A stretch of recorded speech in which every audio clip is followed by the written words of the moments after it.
സ്കൂളിൽ നിയമമക്കൾ അതിഥികൾ എല്ലാവരും വേഗവിരുദ്ധവനായ യേശുക്രിസ്തുവിന്റെ നാമത്തിൽ എന്റെ സ്നേഹവന്ദനത്തെ അറിയിക്കുന്നു. ഇന്നത്തെ എന്റെ ഭാവന എന്ന് പറയുന്നത് സ്നേഹപൂർവ്വം സഫീര അമ്മച്ചി. എത്രയും സ്നേഹം നിറഞ്ഞ വിശ്വാസികൾക്ക് എന്തൊക്കെയുണ്ട് വിശേഷങ്ങൾ? നിങ്ങൾ എല്ലാവരും സുഖമായിരിക്കുമെന്ന് വിശ്വസിക്കുന്നു. ഇവിടെ വന്നതിന് ശേഷം ഞാനും അരണിയ സച്ചായനും എന്തും വേദനയും യാതനയുമായി കഴിഞ്ഞുകൂടുന്നു. ആദ്യകാല ക്രിസ്ത്യാനികൾ എന്നതിനാൽ ഞങ്ങളുടെ മുഖ്യമന്ത്രി ലൂസിഫർ ഞങ്ങൾക്ക് കുറച്ച് സ്വാതന്ത്ര്യം തന്നിട്ടുണ്ട്. ആദ്യ നൂറ്റാണ്ടിലെ ക്രിസ്ത്യാനികളിൽ ഞാനും അനന്യ സച്ചായനും പിന്നെ യൂദാച്ചായനും യേശുവിന്റെ ശിഷ്യനും ശിഷ്യന്മാരുടെ പണം സൂക്ഷിപ്പുകാരനുമായിരുന്നതിനാൽ ഇവിടെ ധനകാര്യ മന്ത്രിയായി സേവനമനുഷ്ഠിച്ചു.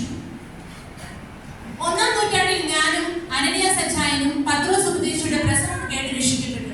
ഞങ്ങൾ പത്രോസ് ഉപദേശിയുടെ സഭയിൽ ആരാധിച്ചു പോന്നു. സഭയിൽ എല്ലാവരും സമ്പന്നന്മാരായിരുന്നു. അതിനാൽ കുടുംബത്തെക്കുറിച്ച് ഉത്തരവാദിത്വവും ഭാവിയെക്കുറിച്ച് ചിന്തയുമില്ലാത്ത ബർന്നബാസ് സച്ചായനും മറ്റു ചിലരും വെറുതെ അവരുടെ വീടും സ്ഥലവും വിറ്റിട്ട് മുഴുവൻ പത്രോസ് ഉപദേശിക്കും മറ്റു ഉപദേശിമാർക്കും കൊടുത്തു. അത് അവർ വീതിച്ച് സഭയിൽ ഓരോരുത്തരുടെയും ആവശ്യത്തിന് നൽകി.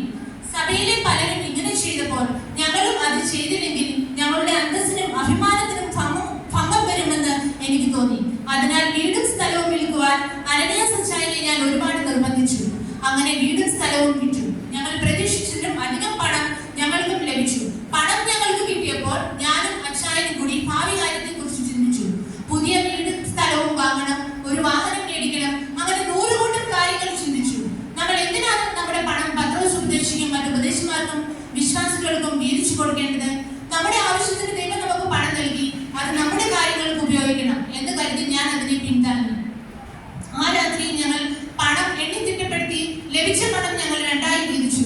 അതിൽ ചെറിയ വീതം സഭയിൽ കൊടുക്കാമെന്ന് മനസ്സില്ലാ മനസ്സോടെ ഞങ്ങൾ തീരുമാനിച്ചു. ഇങ്ങനെ പണത്തെ കുറിച്ച് സംസാരിച്ച് ഞങ്ങൾ കിടന്നു. സഭയിൽ പണം കൊടുക്കുന്നതിൽ നമ്മൾ എടുത്ത തീരുമാനം ശരിയാണോ എന്ന് ഞാൻ അച്ചായനോട് ചോദിച്ചപ്പോൾ അല്പം കോപത്തോടെ അച്ചായൻ പറഞ്ഞു, പത്രോസ് ഉപദേശിയോട് കുറച്ച് പണം മാത്രമേ കിട്ടിയുള്ളൂ എന്നേ പറയാവൂ. തീർച്ചയായും നമ്മുടെ തീരുമാനം ശരിയാണ്. നമ്മൾ ദൈവമക്കൾക്കെല്ലാം ദൈവഹിതമല്ലേ? നാം ചെയ്യുന്നത് ദൈവം നമ്മുടെ മനസ്സിൽ തോന്നിപ്പിച്ചതുപോലെ നാം ചെയ്യുക. ഇനിയും അതിനെക്കുറിച്ച് സംസാരിച്ച് സമയം പാഴാക്കേണ്ട. പ്രാർത്ഥിച്ചിട്ട് കിടന്നുറങ്ങാൻ നോക്കുക. പിറ്റേ ദിവസം പ്രഭാതത്തിൽ എല്ലാ വീടുകളിലും വെട്ടം വീഴുന്നതിന് മുമ്പേ അച്ചായൻ എന്നെ വിളിച്ചു ഉണർത്തി. ഞാൻ ഉണ്ടാക്കി കൊടുത്ത കട്ടൻ കാപ്പിയും കുടിച്ച് ചെറിയ വീതം പണവും എടുത്ത് രാവിലെ അച്ചായൻ പത്രോസ് ഉപദേശിയെ കാണാൻ സഭാ ഹാളിലേക്ക് പോയി. പണത്തിന്റെ ചിന്ത കാരണം പ്രഭാത പ്രാർത്ഥനയുടെ കാര്യം പോലും മറന്നു. അച്ചായൻ പോയതിനു ശേഷം ഞാൻ ഭക്ഷണം ഉണ്ടാക്കി. അച്ചായൻ തിരിച്ചു വന്ന വിശേഷങ്ങൾ അറിയുന്നതിന് വേണ്ടി അക്ഷമയായി കാത്തിരുന്നു. പക്ഷെ ഏറെ നേരം കഴിഞ്ഞിട്ടും അച്ചായനെ കണ്ടില്ല. എന്ത് സംഭവിച്ചു എന്നറിയാൻ ഞാൻ വേഗത്തിൽ സഭാ ഹാളിലേക്ക് പോയി. ഞാൻ സഭാ ഹാളിലേക്ക് പ്രവേശിച്ചപ്പോൾ ആ പത്രോസ് ഉപദേശി ഗൗരവഭാവത്തോടെ എന്നോട് ചോദിച്ചു, ഇത്രയും തുകയ്ക്കാണോ നിലം വിറ്റത്? മറ്റൊന്നും വിചാരിക്കാതെ വേഗത്തിൽ ഞാൻ അതെ എന്ന് മറുപടി പറഞ്ഞു. അപ്പോൾ എനിക്ക് മനസ്സിലാകാത്ത കുറെ ചോദ്യങ്ങൾ പത്രോസ് ഉപദേശി ചോദിച്ചു. അതിനുശേഷം എന്ത് സംഭവിച്ചു എന്ന് എനിക്ക് ഓർമ്മയില്ല.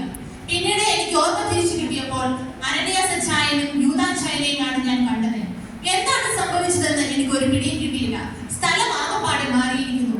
ഭയങ്കരമായ തീയും ചൂടും സഹിക്കുവാൻ വയ്യാത്ത ഗന്ധവും അട്ടഹാസവും നിലവിളിയും കരച്ചിലും പിന്നെ കൊമ്പുകളുള്ള കറുത്ത കുറെ ആൾമുഖങ്ങളും മാത്രം.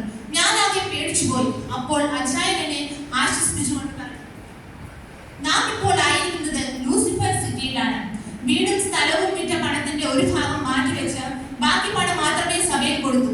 പരിശുദ്ധാത്മാവിനോട് വ്യാജം കാണിച്ചതുകൊണ്ട് നാം ഇപ്പോൾ നരകാഗ്നിക്ക് ഓഹരിക്കാരുമായി.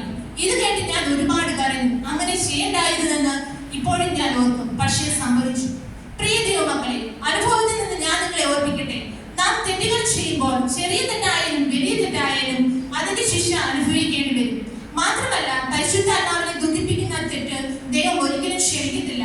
പ്രിയപ്പെട്ട അനന്യ സജ്ജൻ, നിങ്ങളെ എല്ലാവരെയും തിരക്കിയിട്ടുണ്ട്.